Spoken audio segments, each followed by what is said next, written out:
Hi friends, আমি আবার তোমাদের জন্য নিয়ে এসেছি ছোট্ট একটা ভিডিও। কলকাতা থেকে খুব কাছেই জোকা স্বামীনারায়ণ টেম্পল। আমরা হাওড়া ব্রিজের পাশে যে বাস স্ট্যান্ড আছে, বাস স্ট্যান্ড থেকে সিটিসি 52 নম্বর বাসে জোকার মন্দিরের সামনেই আমরা পৌঁছেছি। জোকা আমতলার যে কোনো বাসই কিন্তু একদম মন্দিরের গেটের সামনে দিয়েই যায়। দেখো, আমরা একদম মন্দিরের গেটে এসে নেমেছি বাস থেকে।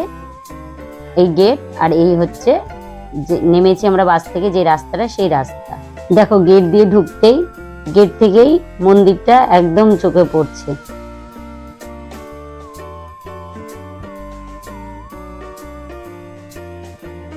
মন্দিরের ডান দিকে দেখো, গাড়ি রাখার জন্য পার্কিং এর খুব ভালো ব্যবস্থা আছে। তোমরা গাড়ি নিয়েও যেতে পারো। আমরা আস্তে আস্তে মন্দিরের দিকে এগিয়ে চললাম। যত এগোচ্ছি দেখো, মন্দিরের খুব সুন্দর দৃশ্য আমাদের চোখে পড়ছে। মন্দিরের সামনে দু সাইডে ছোট বাচ্চাদের জন্য দুটো পার্কও আছে। হ্যাঁ, তোমাদের আরেকটু বলি, আমাদের হাওড়া থেকে 1 ঘন্টা লেগেছিল জোকা মন্দিরের গেট পর্যন্ত যেতে।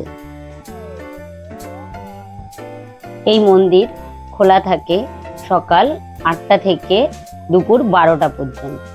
তারপরে বিকেল 4টে থেকে রাত 8টা পর্যন্ত খোলা থাকে।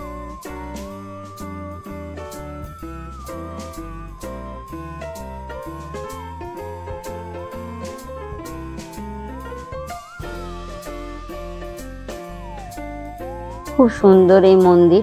আমি বলবো একটা বিকেল তোমরা কাটিয়ে যেতে পারো এই মন্দিরে।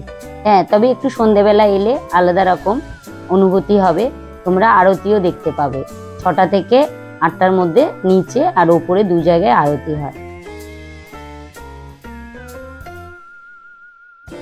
এই জায়গাটায় সন্ধেবেলা জলের ফোয়ারা ছাড়া হয়, যদিও আমরা দেখতে পাইনি।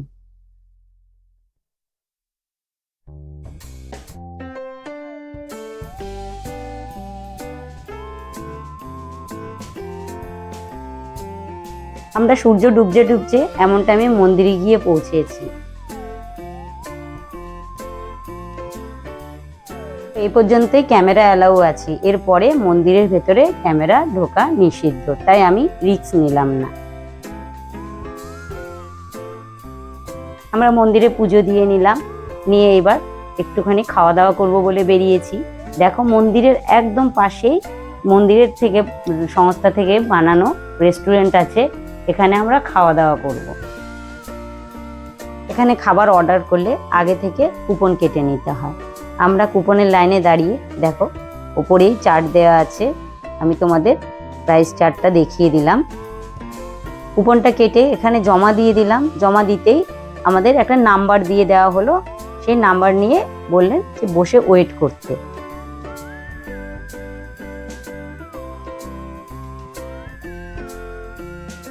কিছুক্ষণের মধ্যে অ্যানাউন্স করে দিলেন যে আমাদের কুপনের নাম্বারটা, আমাদের খাবার এসে গেছে। আমরা খাবারটা নিয়ে টেবিলে যথারীতি দেখো এসে গেছি। আমরা খাওয়া দাওয়া সেরেই তার সামনেই রুমেই দেখো ঠাকুরের সমস্ত জিনিস পাওয়া যাচ্ছিল। সেখানে টুকটাক আমরা কেনাকাটা করে নিলাম। সন্ধে হয়ে গেছে। দেখো, রাত্রিরের মন্দিরের যে দৃশ্য, এটা আমাদের চোখে পড়লো। খুব সুন্দর লাইটগুলো জ্বালানোর পরে মন্দিরটা যেন আরো সুন্দর লাগতে লাগলো। আমরা মন্দিরে সন্ধেবেলায় আরো বেশ কিছুটা সময় কাটালাম।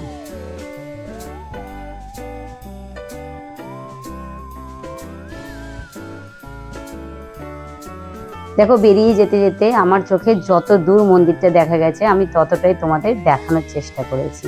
তোমাদের যদি আমার ভিডিওটা ভালো লাগে, একটা লাইক করো, কমেন্ট করো, আর আমার চ্যানেলটা সাবস্ক্রাইব করে রেখো।